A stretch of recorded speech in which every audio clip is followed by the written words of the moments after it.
Okay, let's open in a word of prayer. Lord, we thank you for the time we can spend together. We pray that you'll bless our time together today. In Jesus' name, amen. So today I'm going to call it change. I don't know why, just because that was the only thing I could think of at the last minute. I forgot to do anything.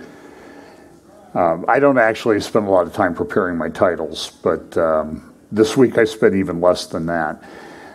But there's a lot of changes going on in the world today. Just a reminder of some of the different places that you can find us. We do stream live on YouTube and Facebook, although sometimes we might have trouble with that. Vimeo, we also put things up there as an archive. Remnant Truth Network, Blog Talk Radio, you can get an audio-only podcast from Christian Sentinel, and then Rumble Real FBC. I want to remind you that I am a speaker at the Last Days Bible Conference that takes place in the Calgary, Alberta area. I was supposed to speak there in person last spring at the end of April. That, of course, had to be canceled because of this COVID thing.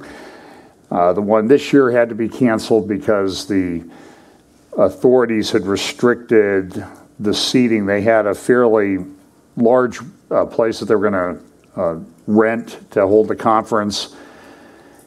And when it was all said and done, they could only hold 80 or 100 people, which made in-person not really economically practical. So if you go to ldbc.ca, there are links there on that homepage to speakers at the conference. Eric Barger, Mike Gendron, Isaac Gabazon, and myself. They played Eric Barger's and Mike Gendron's talks on April 28th, and you can click on that link, and then I'm on the April 29th, and then this week they'll do it on May 5th and 6th. So you can go and watch those if you want to. My two talks were the very viral variants of the apostasy virus and the deplatforming humanity. So I think they played the virus ones on April 20, the apostasy one on April 29th, and they'll play the deplatforming humanity one on May 5th or 6th. But Eric's talk was excellent, as was Mike's and Isaac's. So if you want to look at those, I would highly recommend those. And hopefully someday we'll be able to go there too. I was really looking forward to going. I hope my talks turned out okay. I was trying to record one at home to not too much put any burden on the people here, and I've had major problems with all sorts of different things on the computer. So they finally said, could you just record it at church? So last Sunday, Brian stayed over and we recorded. I did the deplatforming humanity one. And Brian said it didn't save at the end. So we had to do that one again. And then I did the apostasy one. So I was standing up here talking between first and second services and that for about five solid hours last Sunday, let alone all the time in between. But hopefully they came out okay. I was a little bit tired, and that made my preparation this week a little bit truncated because I was tired. We talk each week about the convergence of events and the things that seem to be coming more quickly and more quickly. And I talked a lot about that in the Deplatforming Humanity talk. We live in a very disruptive world, and we seem to be getting closer and closer to that time. One of the things, and I will remind you of this, that we live at a time where I think Christians are going to be persecuted more. I think that's going to come on the West. We've had a pretty good run of it for the whole time of the existence of the United States and most of the Western countries, but those things are changing very rapidly. Everything is changing very rapidly. But this is what Paul talked about, persecutions in 2 Timothy chapter 3, persecutions, afflictions, which came unto me at Antioch, at Iconium, at Lystra. What persecutions I endured, but out of them all the Lord delivered me. Yea, and all that will live godly in Christ Jesus shall suffer persecution. So what's been the norm for us, I think, is going to rapidly change. So I'm going to take a look at some of the cultural, world, economic things that are happening. I'll take a little look at some examples of persecution and things that I think are going to lead to more persecution. And then we'll talk about the Middle East, because I think there were several things that happened this week, one of which I think was incredibly significant. And we'll also take a look back at some historical things from about 10 years ago to put some current comments into context. But the economic thing, there's been economic devastation everywhere, but the tech giants, you can see that they have soared in value. They've added, I think, somewhere around $3.4 trillion, these 5 companies, in value to their stock value over the time of the pandemic, since the beginning of the pandemic. That's absolutely shocking.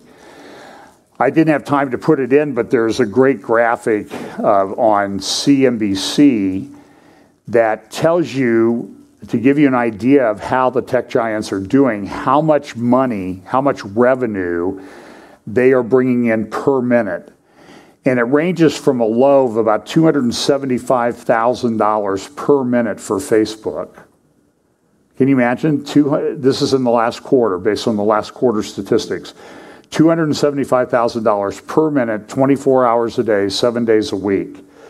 Microsoft and Apple are somewhere in the range of $600,000 to $700,000 per minute, and Amazon is bringing in $840,000, $850,000 per minute. So these companies are wildly successful. It is sort of changing the landscape out there. But even they're having trouble. Don't have a graphic on it, but there's a chip shortage. A family member bought a new car recently. The salesperson said, "Do you like this car?" "Yes, I really like this car."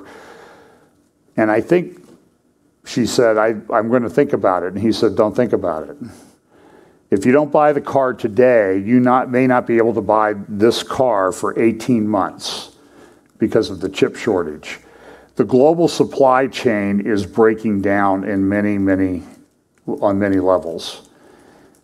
So not to be apocalyptic or anything, but you need to store up some extra food and that sort of thing, because I think that there's going to be some major problems down the road. Even Apple came out and said that after the next couple of months, if you want to buy a computer, we're going to have supply problems getting you the computer that you want to order, because it's not so much that we can't make it quickly enough, it's just we don't have the supply of the chips that we need to put in computers. I saw an interview recently with someone who has a Christian network, hischannel.com, Dennis, I think his name is Dennis Swick, and he said that gaming computer manufacturers and servers that use graphics a lot for like the network that hischannel.com runs. Computer chips for that used to run a couple, $3,000. They're now running somewhere around $18,000 to $20,000 per chip, just because of supply and demand. I think Dennis told a story of someone who went to a chip manufacturer and said, "We need chips. Here's $25 million, just give us as many as you can." Not even really worried about the price. It's becoming a very, very big issue. And part of it is because of this whole pandemic thing and the way the supply chain has gotten disrupted. And then there's still the outflow from that it was Evergreen Company, I can't remember the name of the ship, that was stuck in the Suez Canal for about a week. There's going to be ripple effects on the supply chain for quite some time. That I've continued to see pictures of ships anchored off the ports of Los Angeles and Long Beach. There's not even space to anchor anymore because the port is so backed up with things coming in. And then the problem is, if you want to ship something somewhere, you can't get a container to put on a ship. And if you do, it's gone from, you know, a couple $1,000s to $90,000. It's just, everything is just messed up. And it's going to get messed up. Here's this. I've talked a lot about this over the years because I think this is an important part of how Bible prophecy plays out. The U.S. just released its census. Of course, now there's going to be litigation. Everybody's going to claim they didn't count enough people in our state. It didn't have a major impact on congressional delegations. I think Ohio lost 1, Texas gained 2. But everybody's going to be fighting about it. Here's China, though, they released a report this week, and immediately they've sort of pulled it back, and it shows that for the first time in a long time that China's population has actually decreased. Projections that I've seen that by 2050 or a little bit after 2050, and again, whenever I talk about that, that doesn't mean I think we're going to be here until that time. We may be, I don't know. I probably won't be if it goes to 2050. But it's just the populations are changing. For Western democracies, populations are falling. Birth rates are falling. In China, because of their one-child policy, strictly enforced for a long time, they will decline in population from about 1.4 billion to about 1.1 billion over the next 30 years. That's a pretty significant drop. There are a number of Western European countries that will lose as the next generation becomes dominant. They may lose half their population. Russia's population growth rate is about 1.2, 1.3 per female. That is why Russia has an Islamic issue. Moscow, I am told, is 25 to 30% Islamic, even today. So these are huge impacts. And because some of these countries are involved in Bible prophecy, I think that sort of enhances the urgency or the likelihood that these things are going to happen sooner, because the players in Bible prophecy are some of those countries that look right now like they're going to hit the demographic wall. Another problem with the supply chain in the United States is that there are increasing news reports. Not so much, I think CBS did a thing on it last week about drought that's especially hitting the western United States. Lake Mead is falling again. This is a picture on the left is Lake Mendocino up near Ukiah, California, and then, I'm sorry, that's on the right. Left is Lake Oroville, which Lake Oroville, you can see where the shoreline used to be. Lake Oroville has the highest dam in the United States, 770 feet high. If you remember, the spillway collapsed there a few years back. They've spent about $1 billion fixing it, but you can see that the lake is down significantly. This is the beginning of the dry season. This is not the end. They didn't have enough snowfall again. Here's another picture of Lake Oroville. And you can see, I remember when we were in California back 5 or 6 years ago when they were in the midst of another drought, we drove by a lake near Visalia, California in the Sierras, and they had all of the houseboats jammed in. It looked like a little apartment complex in the middle of a puddle because the lake had just dropped so much. This is going to happen more and more. So here is a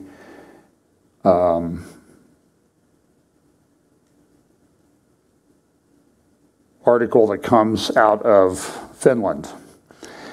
I talked about this lady, and I apologize for fracturing her name because I don't speak Finnish. Pavi Rasanen. And you feel free to send me how do you pronounce Finnish. That's probably way out of my wheelhouse. But she is a member of parliament in Finland. She is Lutheran. She was a member of the Evangelical Lutheran Church. She, a few years back, posted, really took on the Evangelical Lutheran Church. I think she withdrew her membership because the leadership of the Evangelical Lutheran Church was not holding the line on the biblical, on what God's design was for biblical marriage. And they were also beginning to participate in some gay pride events.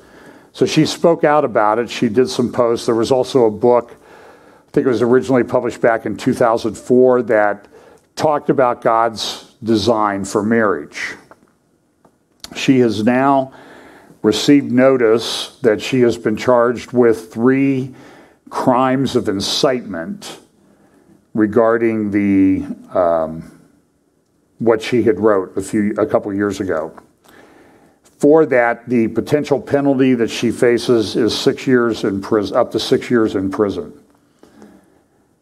Her crime was, and here is her Facebook post, here's the English version. I've been informed by phone this morning that the state prosecutors decided to prosecute me for 3 different actions. An application for a challenge has been submitted to Helsinki District Court. I'm suspected of inciting against a folk group from the pamphlet I wrote. Now, some of this is the translation from, if you think I'm bad, this is the automatic translation on Facebook. I'm suspected of inciting against a folk group from the pamphlet I wrote, Man and Woman, that I created them. Gay relationships challenge Christian human understanding. This is also accused of someone who published the book. Secondly, I'm accused of a Twitter, Instagram, and Facebook post I published on June 17, 2019, questioning the church's participation in pride events and attaching a picture of the biblical text, Romans 1:24-27. I am blamed for my statement in Reuben Stiller's December 19th, 2019 discussion program, what are Jesus' thoughts of gay people? She says this decision was surprising and even shocking. I don't think I'm guilty of threatening, slandering, or insulting any group of people. All of these questions of Bible teachings about marriage and gender, these accusations following my statements are essentially the question of whether you can display and express your conviction based on the traditional teachings of the Bible and Christian churches.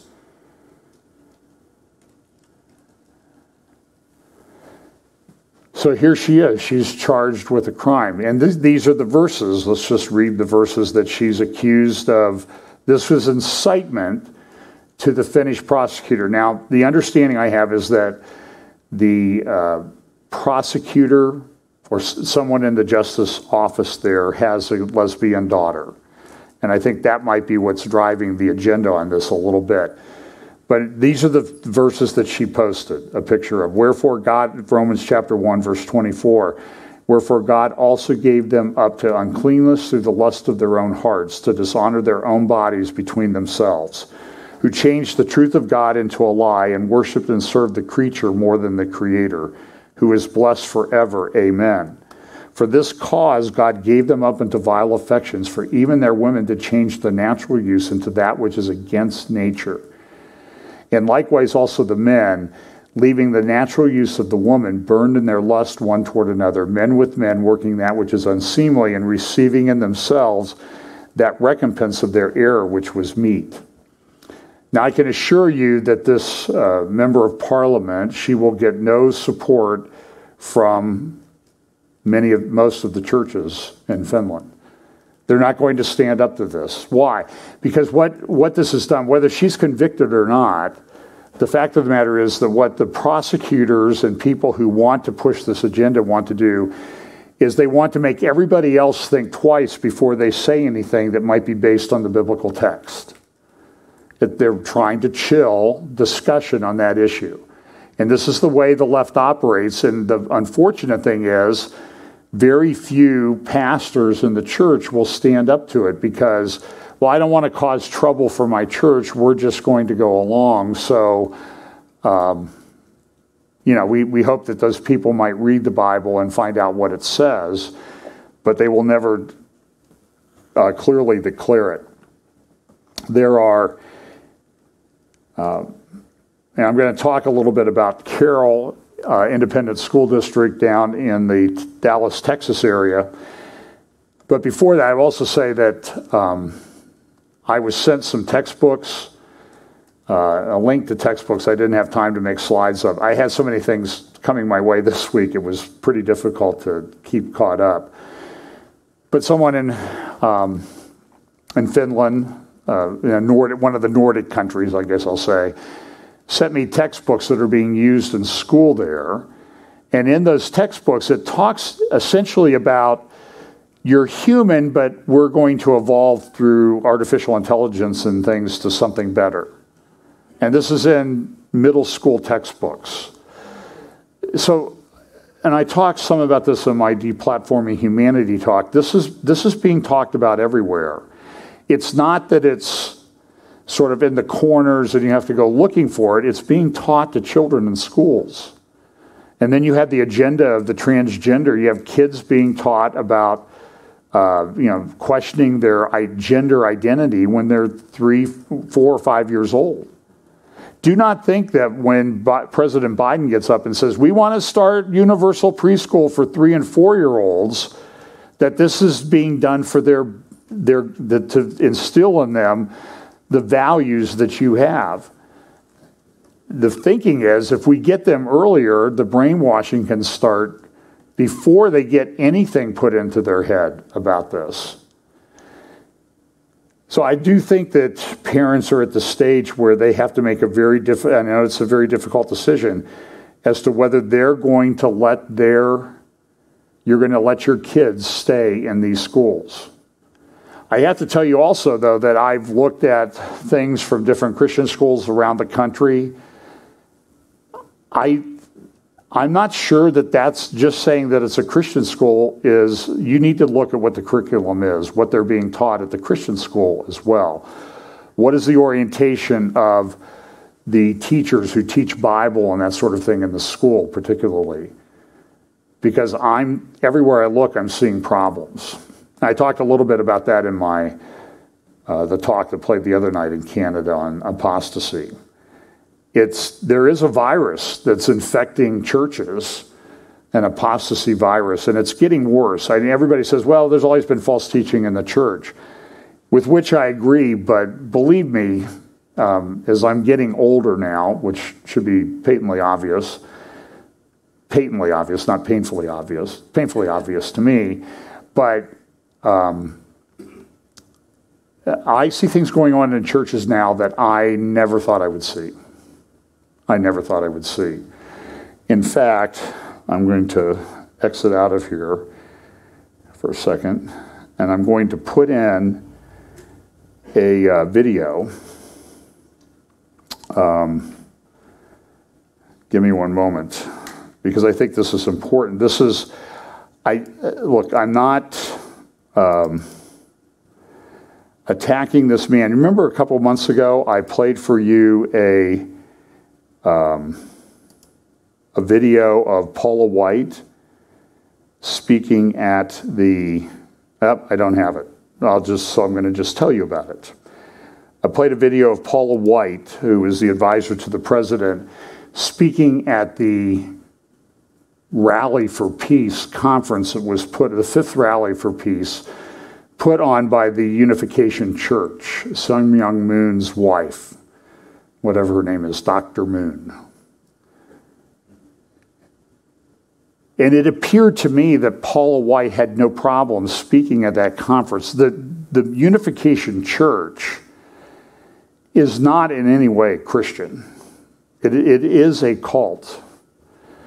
And this week I found a video of another speaker at another Rally for Hope conference that took place in late February, where the speaker praised the great work for peace that Dr. Moon and her deceased husband had done to promote peace. That speaker was Mike Pence. I have to tell you that when I see these things and my jaw almost hits the floor. What are they thinking when they go to do this? And you can look it up online. Look up Rally for Hope, Mike Pence, and you will see the video. You remember it was done virtually. Remember when I played Paula White, the crowd was all clapping and they had like a giant screen of all these people on Zoom, like a Zoom call, And it was very creepy. And then there was Vice President Pence speaking at this conference and praising Dr. Moon. It's just shocking. I mean, we all want peace, okay? But do we have no standards? I mean, somebody needs, I'm willing to exercise some grace, and he may not know about it, but, good grief, pick up the phone and call somebody and ask them about it. I was very troubled by it. So let's look at this Carroll Independent School District. This is another one of those school districts. Carroll's, it's a very well-to-do school district. The average income in the school district is over $100,000 per household. It's wealthy. The school district ranks almost every year #1 in the state of Texas in academic achievement scores on standardized tests. It is also true from looking in recent years that between, let's say, white students and minority students, there's almost no you cannot distinguish them by race on how they're going to perform on academic achievement tests. They all perform equally well. Best in the state of Texas. So of course, everybody would be happy about that. We should emulate this. We should figure out what they're doing and transfer it to other people. But what they're doing now is they're bringing in this critical race theory, cultural Marxism, etc., really racist policy to speak against white people, even in a school district where there is a substantial minority population and the achievement scores are pretty good. They did a study of what they called microaggressions, where somebody might be called a name or something like that. And over about a 5-year period, they found that the total number of students that had something like that launched their way was about 0.3% of the student population. It was not significant. Now, look, kids say things, right? And there was a video of some of the kids in this school district that were doing, they put up a video that you could call racist. They put it up on TikTok, they took it down, they apologized about it, but now everybody in the school district has to go through training. Here's a couple articles from the Federalist. Parents revolt after Texas #1 school district tries to institutionalize racism. And then agitators get dirty to push institutional racism in Texas #1 school district. And people are being outed that oppose this. And there's one situation where the lady, she and her husband, they have a couple kids of their own, and they've adopted 3 minority kids, including African-American kids. And there's a number of other, they're interracial couples. Race shouldn't be an issue. There's 2 races in the world. I like what Ken Ham says. There's 2 races, the saved race and the unsaved race. And there is a ban on interracial marriage. The saved race should not marry the unsaved race. That's Ken Ham. You can send him emails if you don't like the way that comes out. But there really is, there's this racial, and how do you determine who or what gets the privilege and who, because how white are you, or how black or how Asian are you? It's insanity. So here's some of the slides from the presentations that have been given to people. Cultural blindness is a state in which differences are ignored and one proceeds as though differences do not exist. So you see what they're doing? Instead of following what Martin Luther King said, we're going to judge people by the content of their character, not the color of their skin, they're flipping that around. We're judging you by the color of your skin, not the content of your character. Microaggressions are described as everyday verbal or nonverbal snubs or insults, whether intentional or unintentional, which communicate hostile, derogatory, or negative messages to target persons based solely upon their marginalized or minority group status. They also talk, there's a slide for white fragility, a state in which even a minimal amount of racial stress becomes intolerable, triggering a range of defensive moves: anger, fear, guilt, and silence. So you see what happens if you speak up against this nonsense. You're demonstrating white fragility, and you've got a problem, and you need therapy. They also have this developing critical consciousness. So this is sweeping over everything. I saw a video yesterday of a Zoom class at Cypress College in California. A student had presented a paper in which he defended the police as heroic in helping out our community. He was immediately taken to task by the professor, who said, you think police should be hero? We shouldn't have the police. We should defund the police. And the guy says, well, who are you going to call, professor, if something happens? She says, not the police. I don't trust them. Maybe my time is up. Maybe my time is up to die. It's a shocking video, but this is permeating everywhere these days. So we just need to be aware that it's happening. This is a article from the Wall Street Journal the other day. First human monkey embryos bring advanced ethics worries. Here, just listen to some of this from the article, and tell me that we don't live. I hope we live near the end of time. Imagine pigs with human hearts, or mice whose brains have a spark of human intelligence.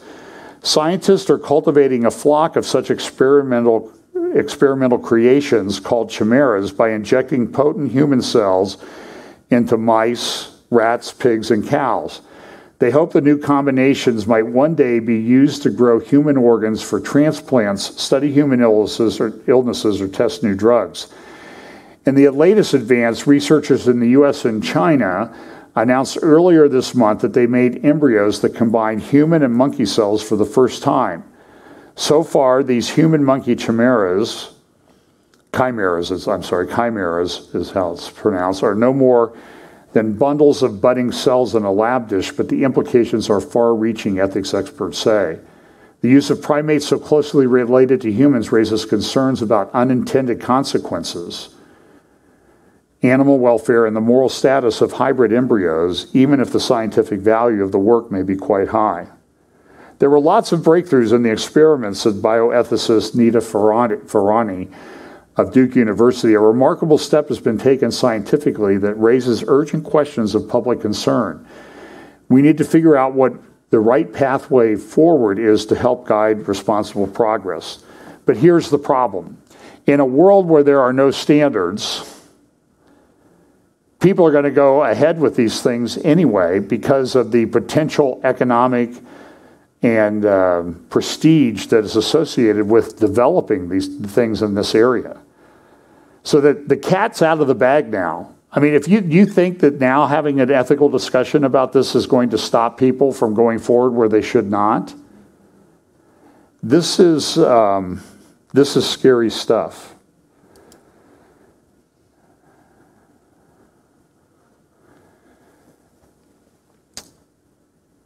Here is a story. I think this came out of the UK. Trans teen given 2 funerals after father continues to dead name.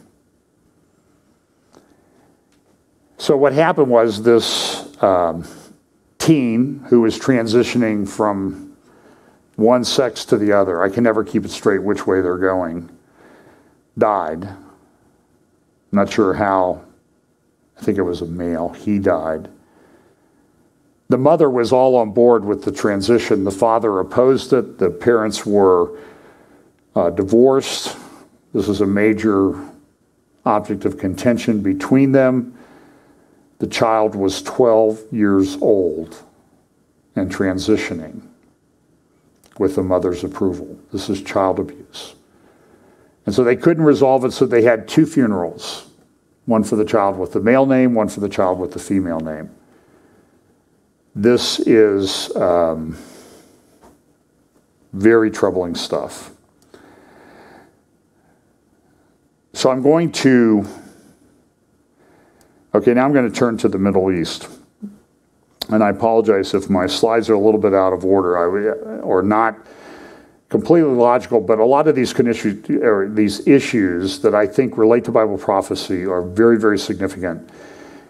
And they're all sort of interrelated. So, let me just escape here for a second. I need to move this one down someplace later. Excuse me one second.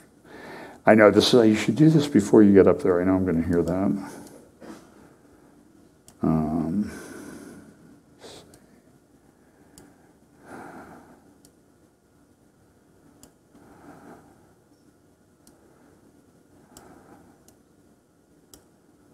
Okay. Well, there we go. So, first thing that happened this week that I think was pretty significant was Monday or Tuesday, the New York Times published an article called "Iranian Diplomat Says Tehran's Military Leaders Thwart Diplomacy." Now, the article was about Zarif, Foreign Minister Zarif of the Islamic Republic of Iran. The tape was leaked supposedly the tape was done to create a historical archive. Iran will be going through elections later this year, I believe, for president. There was some thought that Foreign Minister Zarif would run for the presidency. And so they were doing sort of a historical thing before he maybe left office or changed offices in Iran. And what happened was whoever did the interview leaked it to the press, and it got published in some Iranian or Arab newspapers. So here's a little bit about what the article says. In a leaked audio tape that offers a glimpse into the behind-the-scene power struggles of the Iranian leaders, Foreign Minister Mohammad Javad Zarif said the Revolutionary Guard Corps calls the shots in Iran, overruling many government decisions and ignoring advice. In one extraordinary moment in the tape, Zarif departed from the reverential official line on Major Qassem Soleimani, whose picture you see there, the commander of the Guard's elite Quds Force, the foreign-facing arm of Iran's security apparatus, who was killed by the United States in January 2020. Now, what happens with Iranian politics, just so you know, is that, for example, the way the Obama administration handled Iran was they believed that Rouhani, the president that they were dealing with after he was elected in 2013, was a moderate. That's what he said, he was a moderate. This is a fantasy that is only engaged in by people who either don't care, who are ignorant, or who have a different agenda that they want to engage in. Because anybody who runs for president, remember Mahmoud Ahmadinejad guy that was president of Iran for 8 years? He's very radical. He's a very devout 12 Shia, which means Shia Islamic guy. He believes that Iran could engage in activities and create chaos, sort of an apocalyptic world in which the apocalypse would come about because of Iran's actions with nuclear weapons or whatever, and the Mahdi, the 12th Imam that they're looking for, would come. And this is what the leadership believes. So everybody says, well, you know, Rouhani's a moderate. Listen, you don't get to be president in Iran unless you are approved by the supreme leader, who is a radical Muslim who's engaged in jihad. So Khomeini approved Rouhani. Khomeini will approve, assuming he's still alive when the elections come about later this year, he will approve who's running for office. And what they do in Iran is they structure things that they essentially give, like the Iranian Revolutionary Guard, will control certain parts of the economy or portfolios of business. Khomeini himself, the leader, also controls portfolios of business. If you remember a few years ago, Rafsanjani, who I think was president of Iran for a while, he died a few years back. He was president of Iran, and during his time in office, he had amassed control of a fortune of somewhere around $25 billion. The Revolutionary Guard controls businesses, and their net worth, or what they control, is estimated to be somewhere in the range of $30 to $50 billion. Now, I'm not saying that these people live like kings. Khomeini, the supreme leader, is said to live very modestly, but he himself controls, through the structures that they've set up within their government, a fortune of somewhere around $80 to $90 billion. That puts him in sort of above Warren Buffett in Bill Gates' territory. Now, he doesn't personally benefit from it, but they use that to buy people off, to get them on board with their agenda, to get them to do things.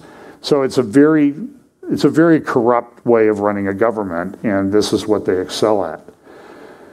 So Zarif noted this in the interview, and he said, listen, General Soleimani, Mr. Zarif said, undermined him at many steps, working with Russia to sabotage the nuclear deal between Iran and world powers and adopting policy towards Syria long war that damaged Iran's interest. Zarif said this, in the Islamic Republic, the military field rules. I have sacrificed diplomacy for the military field rather than the field servicing diplomacy. What this means is that the radical Iranian Revolutionary Guard, guys like Soleimani, are in charge of a large chunk, really the foreign policy portfolio of Iran. Zarif himself is just a front man, and he will get overruled at times. Now, I will give Zarif credit. He is an incredibly intelligent man, and he is, I'm not sure there's a smoother talker on the world stage today than Foreign Minister Zarif. So the article in the New York Times goes on to say this, the audio was leaked at a critical moment for Iran as the country is discussing the framework for a possible return to a nuclear deal with the United States and other Western powers. Talks through intermediates have been taking place in Vienna. It is unclear what effect, if any, the revelations will have on those talks or on Mr. Zarif's position. The recording of a conversation in March between Mr. Zarif and an economist named Saeed Leilaz, an ally, was not meant for publication, as the foreign minister can repeatedly be heard saying on the audio. A copy was leaked to the London-based Persian news channel Iran International, which first reported on the recording and shared it with the New York Times. On it, Zarif confirms what many have long suspected, that his role as the representative of the Islamic Republic on the world stage is severely constricted. Decisions are dictated by the supreme leader or by the Revolutionary Guard Corps. And listen, this, to anybody who's been following Iran, this is not a surprise. If you have looked at how Iran runs things, the supreme leader is the supreme leader. His enforcement arm is the Iranian Revolutionary Guard. Zarif is merely a tool to get on the world stage and talk over the problems of the chaos and bad conduct that the regime engages in. And Zarif was superb at it. But the other interesting thing, he did praise Soleimani. You can see pictures online of them working together. But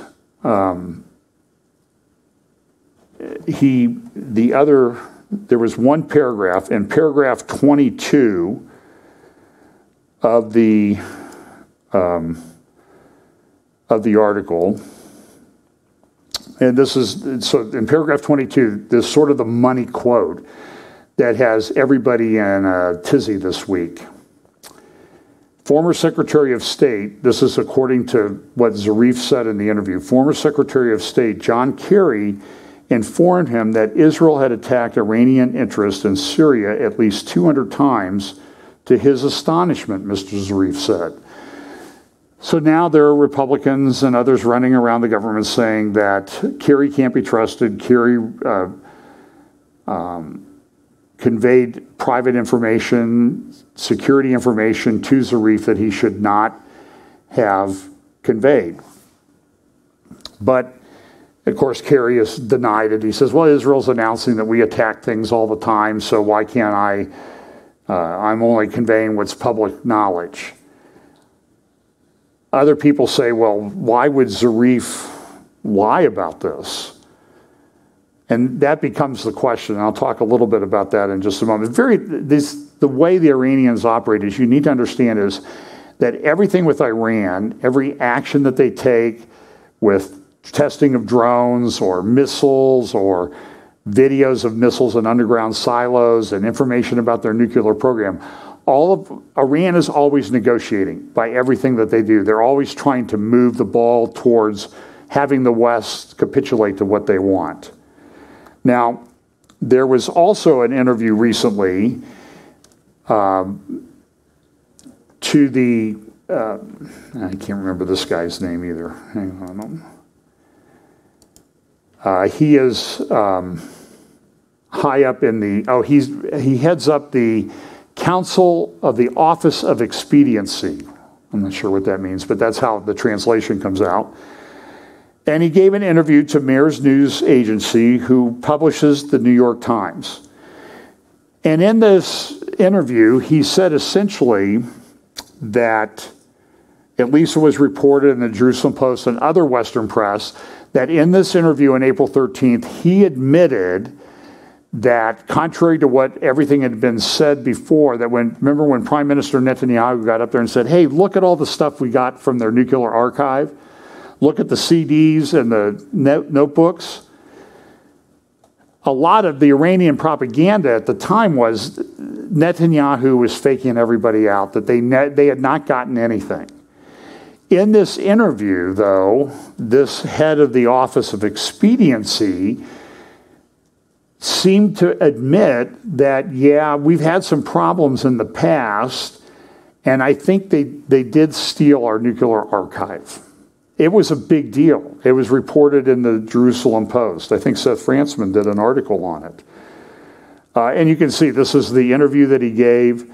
There are a bunch of people there, and you see the publisher put up their logo for the Tehran Times and Mears News Agency. And so the question became, what did he do? So the article in the Jerusalem Post about 2 weeks ago was, Iranian official admits Israel swiped archive. And this is what he said. Before this is what this person said. Before this, the documents from our entire nuclear archive have been stolen. And before that, a few suspicious drones came and did some work. Rezai, whatever you say his name, added. Now, so the question is, did he admit to the stealing of the archive or not? It seems like I went and I dug out the original Persian translation and translated it and checked it against some other translations, and it does appear that he did admit it. But now the Tehran Times comes out and says, no, that's not what he said. You can go and look at the archive in Persian, and he said, they came and stole our papers. And now the Tehran Times story is the papers displayed by the Zionist regime's prime minister, who claimed to be our country's documents, were forged, and Netanyahu's actions were a show for domestic consumption and rivalries among parties in the occupied territories. The official said a few days after some media outlets alleged that he had said top secret documents from Iran had been stolen. And here's the original Persian language with the translation. Moshe Rezai, Secretary of the Expedient Discernment Council, told Meir in response to a question that you tweeted about the Natanz incident, emphasizing the need to improve security and give warnings about economic spies. He says this, and then he goes down. He added, before this, documents from our entire genetic series have been stolen, and before that, a few suspicious birds came and did some work. So it appears that he admitted that this is what happened. Now, the response to this little dust-up in Iran, and you have to understand, everything in Iran is a negotiation. So what you see going on may not be as significant. It may be for show and public consumption. So this was an article that was released in one of the press. Revolutionary Guards raid president, that's Rouhani, and foreign ministers' offices. This was put in Iran Wire, reported this morning that officers from the Islamic Revolutionary Guards had raided the offices of President Hassan Rouhani and Foreign Minister Javad Zarif. After a short altercation with the security guards of the President's office and the Foreign Ministry, the guards took a number of documents from the premises. Now, the question is, was this really that they're going after Zarif, that he had said something he shouldn't have said?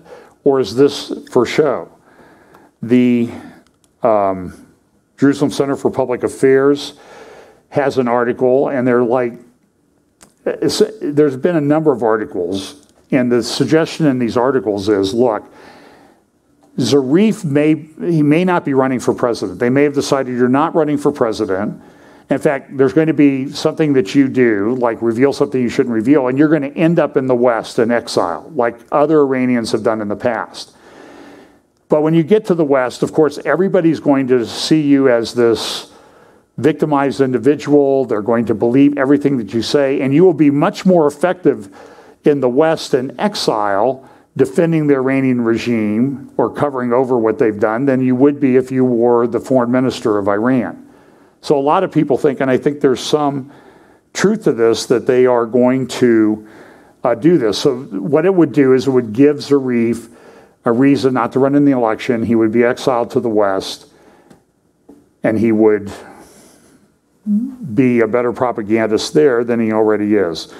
Here's this picture of Kerry and Zarif are very close. You can find information about that Kerry's been very close to Zarif ever since they were, Kerry was on a foreign relations committee of the U.S. Senate. And this is an editorial cartoon that shows that, you know, Uncle Sam is using, this is again to kind of denigrate Zarif a little bit, Uncle Sam is using him as a prop. This is an article from Foreign Policy. It says, Israel's attacks in Iran are not working. They've been doing all these things. They've been hitting ships. They've been hitting Natanz. They've had, according to what Kerry told Zarif, a couple hundred Israeli attacks on targets in Syria. There's probably more than that. And they're just not working.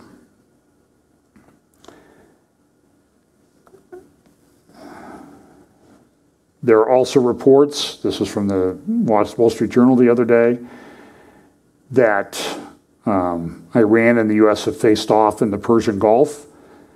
Ships of ours are being attacked by Iranian forces. Below that is also a troubling article that's kind of unrelated. Mobile phone data puts U.S. forces at risk. What they're finding is that our servicemen overseas, the data from their phones is able to geolocate them, and these tech companies will sell it to anybody who buys it. So it's a big, huge security problem for our mobile forces.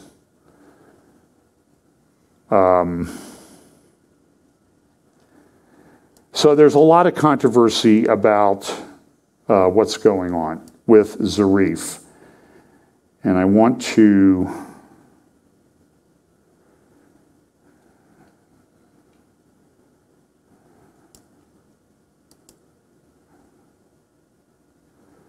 no, that's not the right article. I apologize. So here's an article. This also happened this week. John Brennan. We all love John Brennan around here for something. Giving us things to talk about on the prophecy update because it shows the deterioration of the United States as a democratic republic. Head of the CIA. He tweeted, this is an article by Seth Frantzman in Friday's Jerusalem Post. And here is what Brennan tweeted. Well, let me set it up. Before I tell you what he tweeted, let me tell you why he was tweeting this. In a rather stunning publication by Human Rights Watch, they published this 245-page report this week called A Threshold Crossed.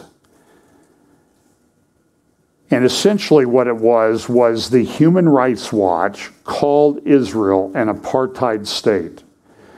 And not only did they call it an apartheid state, they essentially said, and I'll summarize, Israel has no right to exist as a Jewish state. Now, the Human Rights Watch organization is headed up by a bunch of leftists. Frankly, they're just out-and-out Jew haters in many cases. They're very similar. They're sort of the secular arm of the Christ at the Checkpoint crowd. They don't like Israel at all. They complain about everything, and they call Israel an apartheid state and say that it has no right to exist. They've always been against Israel, but I just want you to tell you is that this one's different. This has prophetic significance, in my opinion, because we know that all nations of the world will gather together against Israel. And this organization, which is clearly tied into the globalists and the United Nations, this is really the first time that they've come out and they've said, Israel does not have a right to exist, and Israel is an apartheid state. They really went way overboard in this particular document, and it's full of stuff. So these are some screenshots from the report. The crime of apartheid, and they talked the 1988 Rome Statute to the International Criminal Court and 1973 International Convention on the Suppression and Punishment of Crime of Apartheid, define apartheid as a crime against humanity, consisting of three main elements: an intent to maintain domination by one racial group over another, a context of systemic oppression by one racial group over another, and inhumane acts. And so now what they're going to do is they're going to say, well, this is the definition, and Israel is guilty of all these things. Now, apartheid was a term that was really pretty much specifically related to the rather severe segregation that was taking place in South Africa, where they had separated blacks and whites. And they're still having problems with that even today. But Israel, it's a specific, there's a close relationship ethnically, racially, between Jews in Israel and Arabs. It's sometimes hard to tell the difference. So what they did was, now Israel and the U.S. and others have not signed on to these Rome Statute and these international conventions. But that doesn't stop Human Rights Watch. They're going to say, we're going to apply this anyway. Well, they're not going to apply the definition.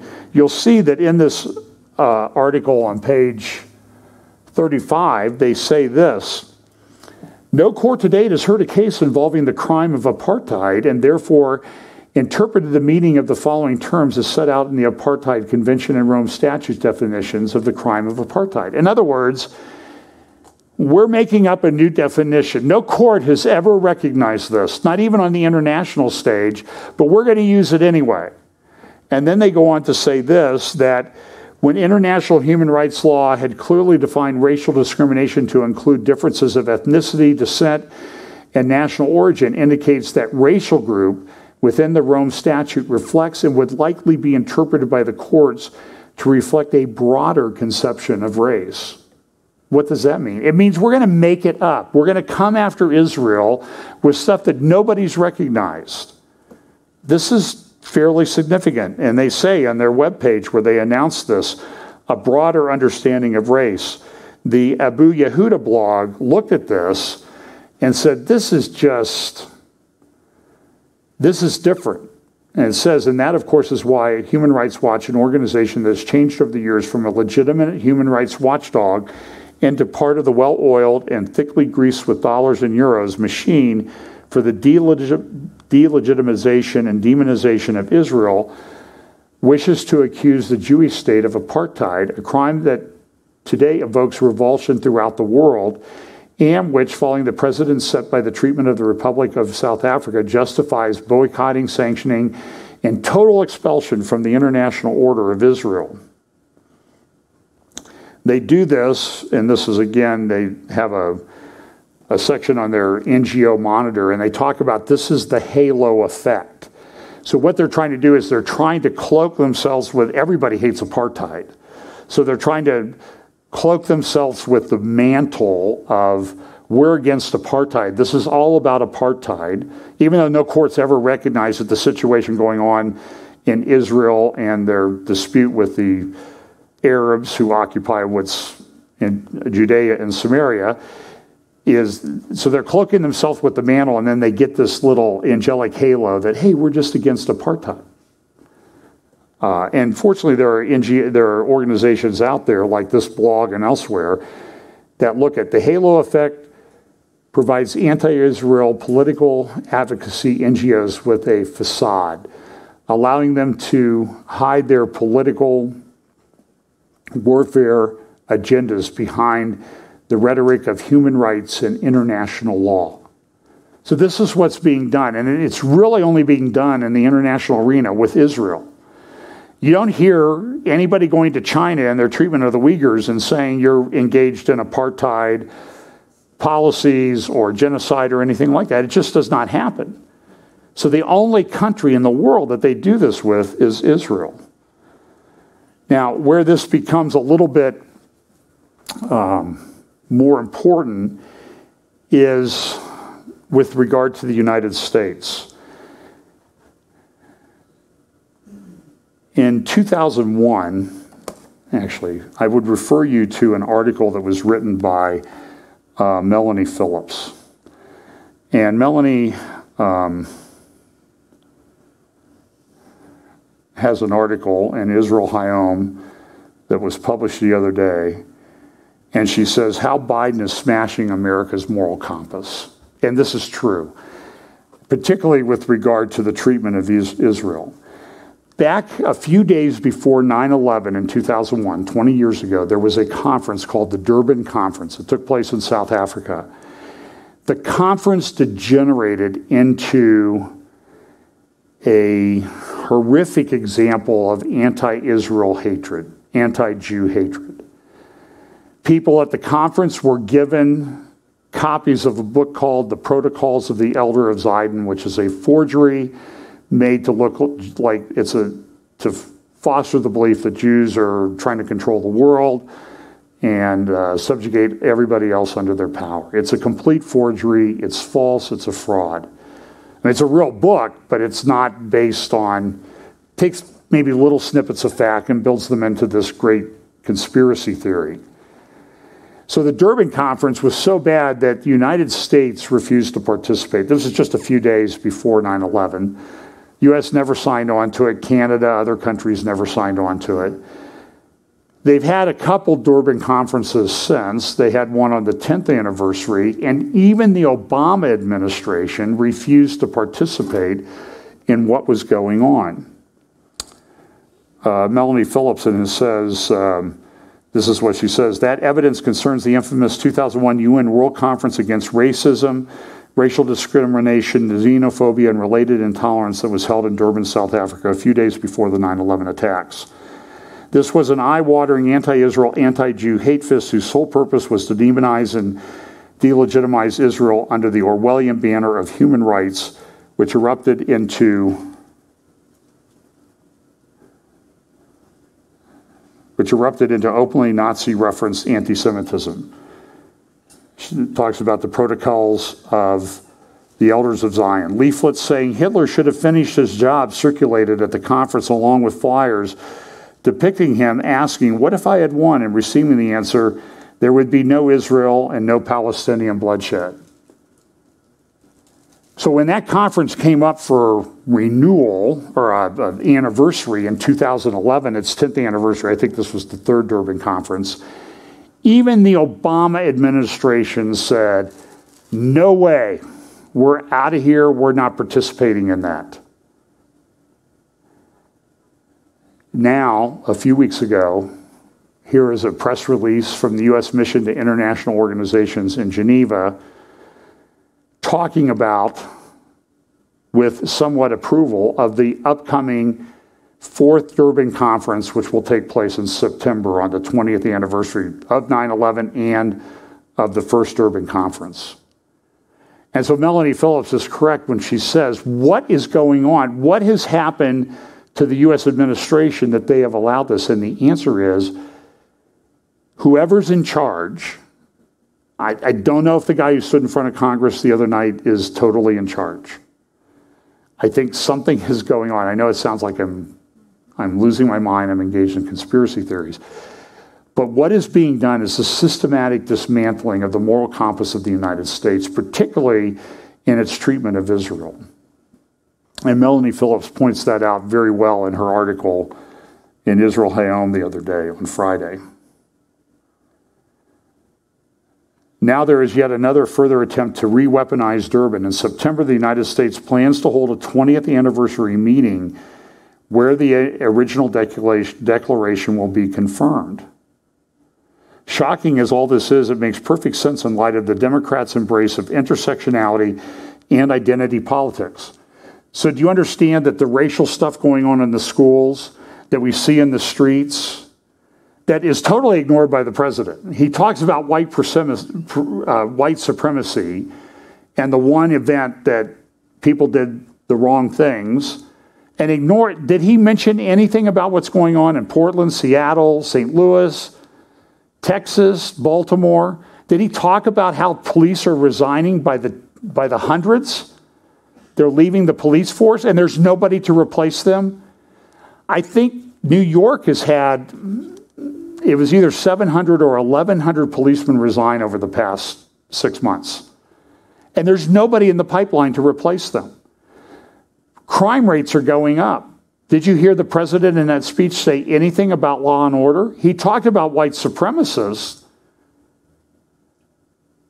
but he never mentioned the other thing. There is this massive propaganda thing going on, and this thing to change everything and to institutionalize racism under the guise of human rights and equality and anti-racism, when they're the racist. It's a stunning transformation to watch. As Melanie Phillips says, proponents of intersectionality view only white people as a threat.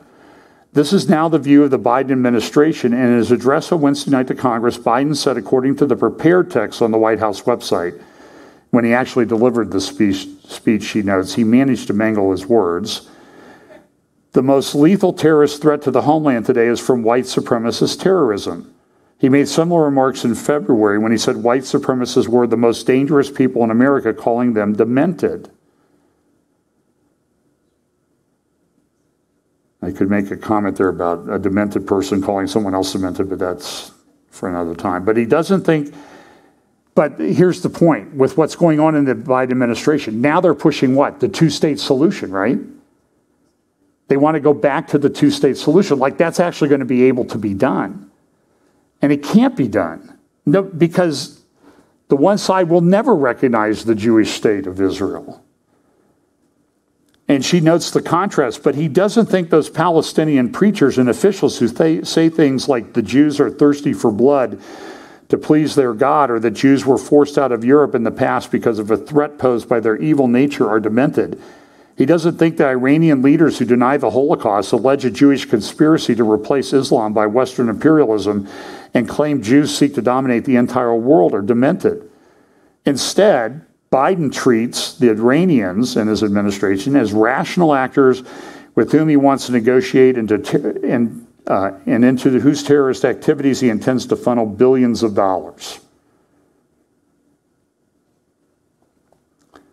And then she gives whether Biden is too mentally fragile to grasp what he's doing, or whether he has made a cynical calculation of where his interests lie in today's increasingly radical Democratic Party, it would seem that there's a puppet of the hard left in the Oval Office. The demonization of Israel has helped smash the cultural moral compass of the West. Now America is smashing its moral compass in politics too, and as a result, it is dragging the rest of the so-called civilized world behind it to the potential endangerment of all. This is a big deal. And so you see all of these things remember we talk all the time about acceleration and convergence in Bible prophecy, that these conditions for the end time, all the world against Israel, a one world leader, a one world system, a system of economics. Do you see how all these pieces are all sort of being shoved in our face all at the same time? This is something that has not happened before. And I talk about just one little example of that in my Deplatforming Humanity talk. So now the U.S. is going to be on board with this thing. Here is the systematic oppression. These are screenshots from the Human Rights Watch thing. You can download it. I would encourage you to download it and look through it. Just look through the screenshots like I have here.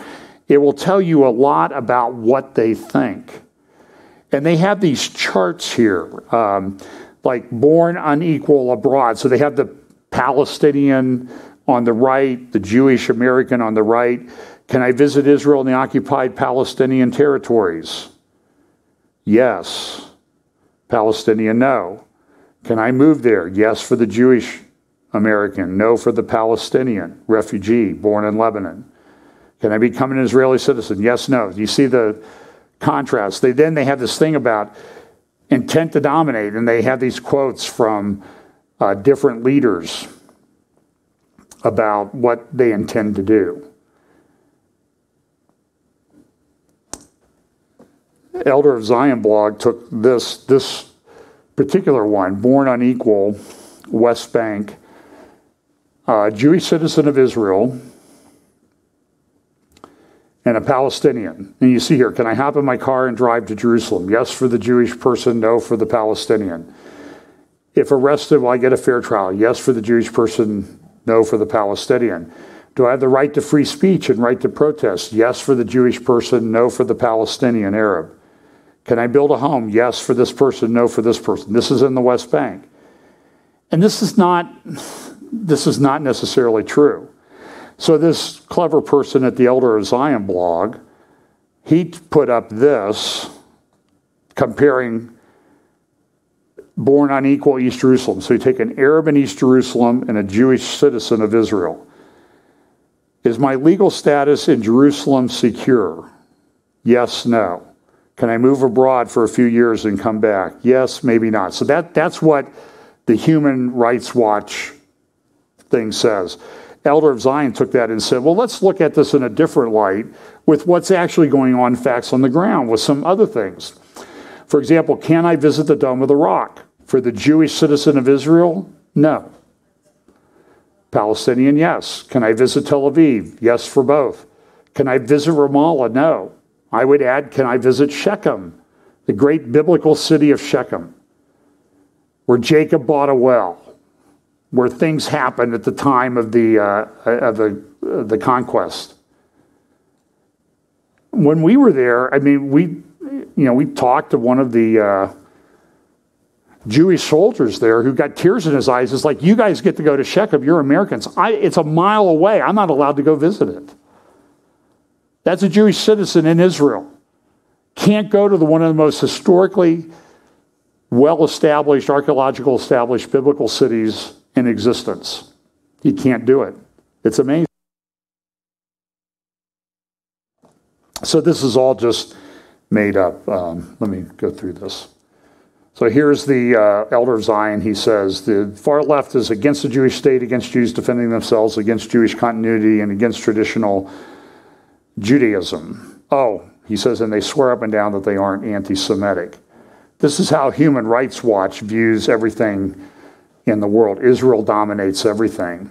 In 1967, you see there at the table in front of the Israel sign, Abba Eban, Israel's ambassador to the U.S., and then on the right you see Arthur Goldberg, and in the middle you see Lord Caradon, talking about what happened after the Six-Day War. And they adopted Resolution 242, which set up some armistice lines and that sort of thing. And Lord Caradon of the UK at that time said this, I know the 1967 line, and it's a rotten line. You couldn't have a worse line for a permanent international boundary. It's where the troops happened to be on a certain night in 1949. It's got no relation to the needs of the situation. And I showed you last week some of the articles that related to the publication by Dorgold about the need for security in the Jordan Valley and that sort of thing. So here's the Durban Report on the left. Ambayevsky, writing in the National Post in Canada, says Canada and the U.S. have now embraced the anti-Israel hate fest known as the Durban Conference. And on the question of Palestine, the UN, UNRWA said this, well, we don't discriminate, we have zero tolerance for anything that's against Israel. Yet I showed you some quotes from this report from Impact USE that took textbooks that are published by UNRWA and used in the West Bank for Palestinian children that talk about, listen, and what it is, it's telling them, look at what you're happening. You're supporting the occupation by supporting what these Arab countries have done. They've betrayed you as their brothers. It's a bad thing. So Seth Fransman has a great article about, in the context of all this, now you have John Brennan, former head of the CIA, tweeting about this Human Rights Watch report. And he says this, I always find it difficult to fathom how a nation of people deeply scarred by a history replete with prejudice, religious persecution, and unspeakable violence perpetrated against them would not be the empathetic champions of those whose rights and freedoms are still abridged. Still abridged by who? And so he wrote an editorial opinion that was at the New York Times website, and he talks about the Abraham Accords and that time, saying, I just don't understand how Israel is not why they're doing to the Palestinians what the Nazis did to them. That's what he's saying. This is the guy who headed up our CIA, the guy who's on CNN and MSNBC all the time castigating any Republican for their view of what's happening in the Middle East. I want to quote to you what he said in February 2010 when Brennan spoke on national security. At the time, he was the director of the CIA and assistant to the president on national security for Homeland Security and counterterrorism. And he went to NYU and he gave a little speech. I played it years and years ago when I did an update. And he praised Ingrid Mattson. Who is Ingrid Mattson? She used to head up the Islamic Society of North America over in Plainfield, Indiana, just outside of Indianapolis. You can see it on Interstate 70 when you drive west. It's right there on your right-hand side outside of the Indianapolis Outer Belt. And this is what Kerry, or not Kerry, I get Kerry and Brennan confused, easy to do. But this is what Brennan said at that NYU speech. Thank you, Dr. Mattson, for your very kind introduction as well as your leadership as an academic whose research continues the rich tradition of Islamic scholarship and as president of the Islamic Society of North America, where you have been a voice for the tolerance and diversity that defines Islam. What planet did this guy live on? ISNA, I-S-N-A, the Islamic Society of North America, I believe was identified in the Holy Land Foundation indictment as a co-conspirator on Islamic terrorism. And this is the head of the CIA. Knowing this, he goes and he praises the head of that organization. And she's a radical. Now, why did Brennan say this? I'm going to play about 2 minutes of a clip of his, because I want to put it in context where this guy is coming from. So here is what he said in his speech at NYU. Thank you on a more personal level for the opportunity to convey my respect for a faith that has helped to shape my own worldview.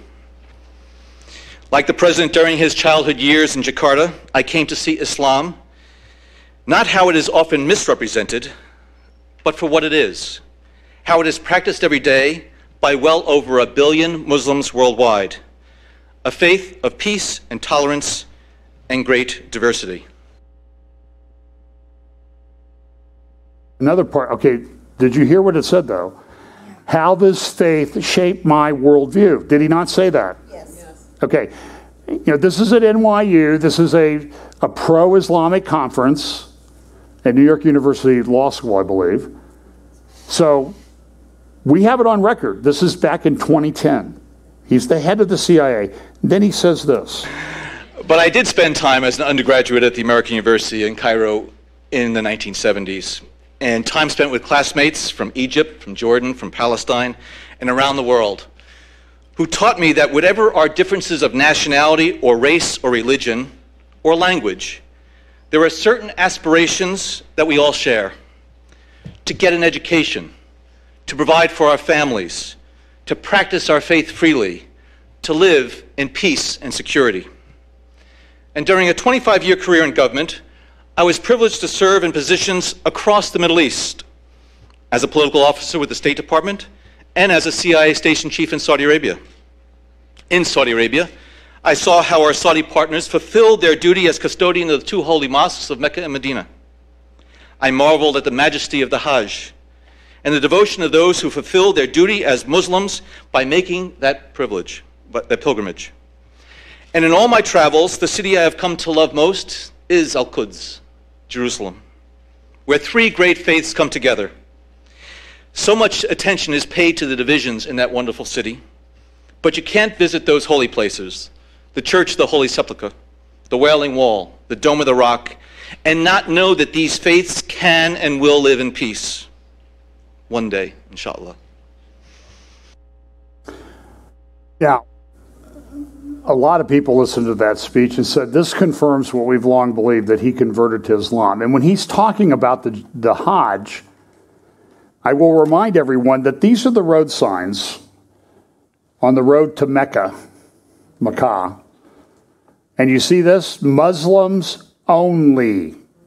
The only people who get to observe the Hajj in person are Muslims. There's a little closer view of it.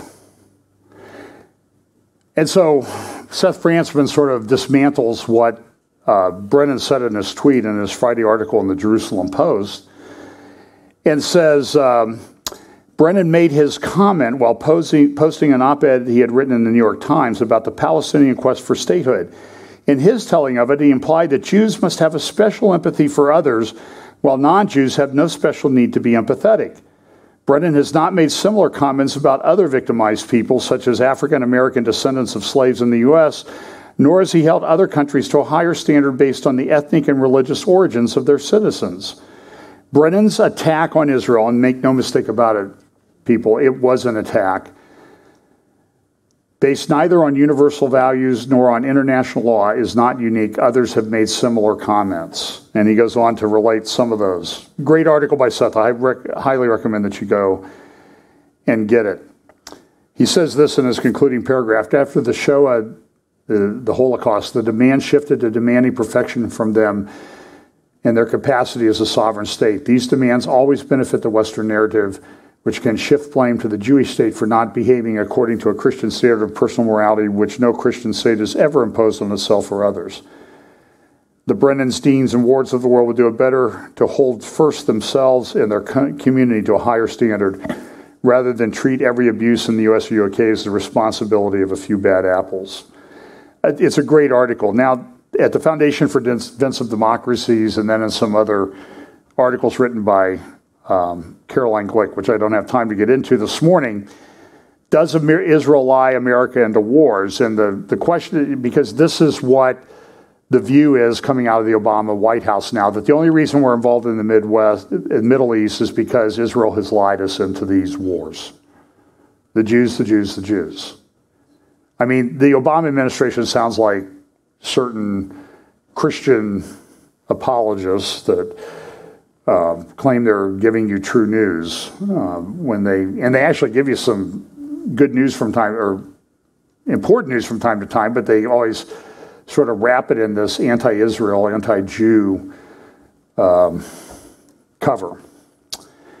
And so in the article by Tony Badrin in the Foundation for Defense of Democracy's blog, he relates a thing about a current nominee for Undersecretary of Defense for Policy named Colin Kahl.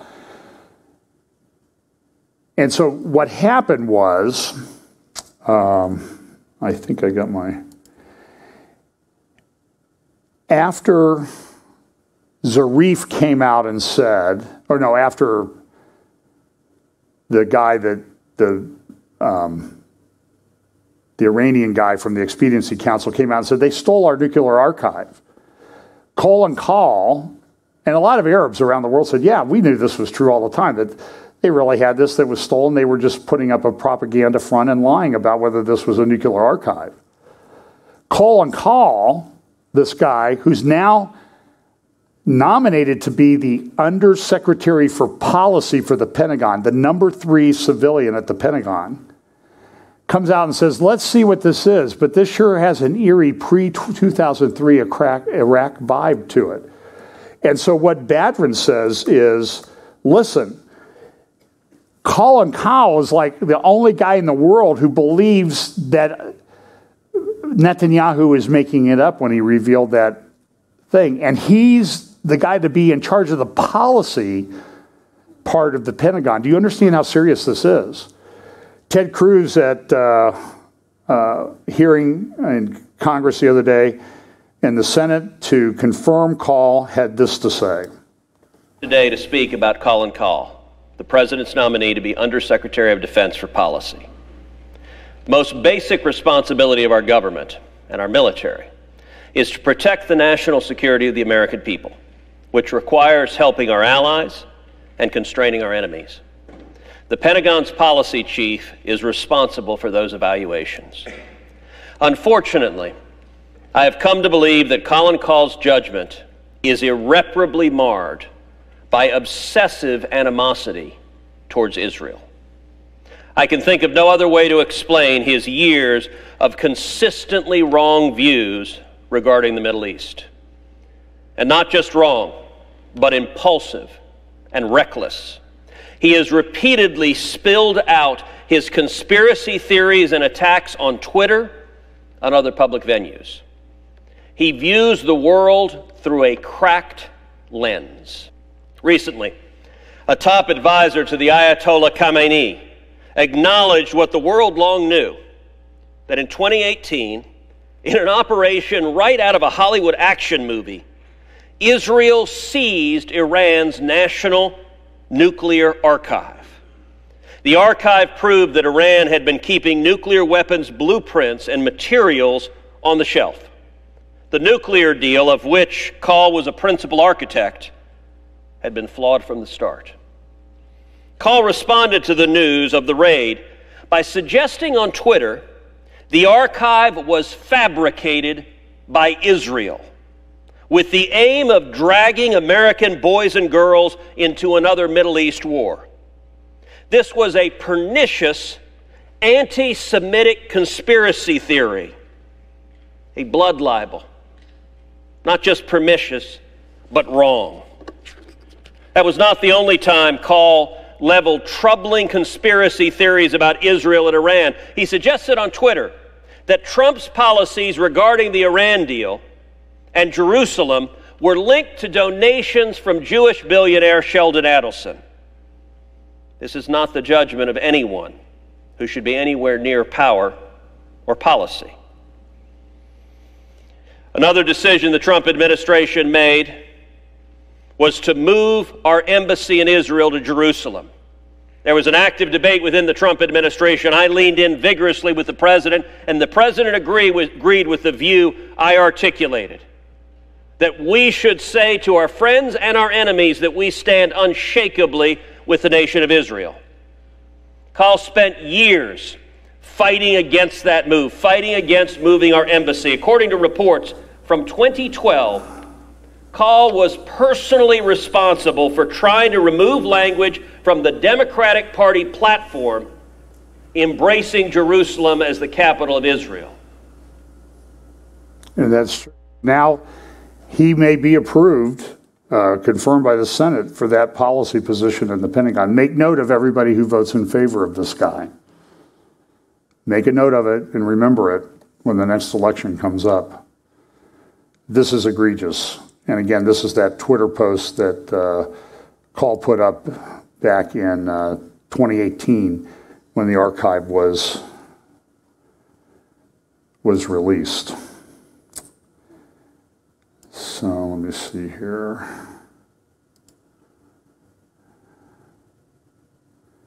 Well, there's a great article by Caroline Glick in Friday's Israel Hayom about what does Israel have to do because they're facing a hostile government? This has big implications on what's going on. Israel is in a political mess. Netanyahu can't seem to get his coalition together. Caroline Glick, in her podcast show the other day, said that Naftali Bennett seems to be parroting the Obama line on Iran now, and she's very concerned about it. And she likes Naftali Bennett. She ran in the Yamina list for members of parliament in one of the last 4 elections. I think it was the second of those elections. She didn't get elected. But then there's also this, I don't know if this will have an impact on the Israeli government or not, but this thing that happened the other night in northwestern Israel at the tomb of a Jewish rabbi, mystic, Kabbalah rabbi. Orthodox Jews gathered in the largest religious gathering in Israel since the beginning of the COVID pandemic. And during the course of this, this is a graphic from the New York Times, they were in the bleachers up at the top. There were 100,000 of them there. The tomb is there to the right, where this rabbi is buried. And so these Orthodox Jews, ultra-Orthodox in many cases, go and they have a party. And so at this, there's a little choke point as they're exiting. They come down that ramp and they hit these stairs, and the ramp gets slippery. People are spilling water and everything. And people, at the end of that ramp, everybody kind of piled up. And there was a stampede, and 45 were killed. Mostly, here's a little bit of a video of it happened in the middle of the night, about 1 a.m. in the morning. They had a bonfire, they were there, and you can see it's just a mass of people. It's mostly male because the ultra-Orthodox are very segregated sexually. So here they are coming down the ramp, and right there where they're supposed to go down the stairs, some people started to fall. And again, the crush of people just kept building, and 45 were stampeded to death, and there's a number in very critical condition. They try to get the bodies buried. They don't usually embalm them in Israel, but some of them, they're not able to have the funerals because the Shabbat started, so they'll have to have funerals today. Very tragic situation. There's going to be a lot of blame. One of the interesting things, one of the troubling things about this was in Lebanon, Hezbollah supporters just across the border were posting pictures of this, a picture to lighten up your day. Made my day. Here's another one. Essentially, she says, boy, this is a good thing. This was a really good thing that happened. I don't know what the impact will be on the elections. And at the same time, the Palestinians have canceled the elections. Part of that was because Fatah, that's Abu Mazen's party, has split into 3 factions. And it looked like Hamas was going to control the Palestinian parliament and maybe elect one of their people as the president of the Palestinian Authority. That would be a disaster. I think Israel's okay with the elections being canceled. And I heard somebody noted this morning, they said, it's interesting, the Palestinians can't find a leader. They can't even hold elections. And so they have the same, their leader's now serving the 16th year of his 4-year term. And the Israel, we can't stop having elections and not getting a leader. So it's a very, very difficult thing that's going on in Israel right now. It is, it's a big mess. And I'm going to skip the other 80 slides that I have.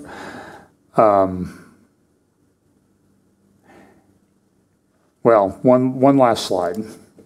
This is a report, American Secretary of Defense, U.S. Secretary of Defense, talks about how American military needs to embrace artificial intelligence and quantum computing as part of a new vision. That's not, I'm troubled by that, given some of the other things. And then there are also these news reports everywhere that Mohammed bin Salman is now reaching out to Iran to reach some kind of an understanding. This leads someone to question, look, is Biden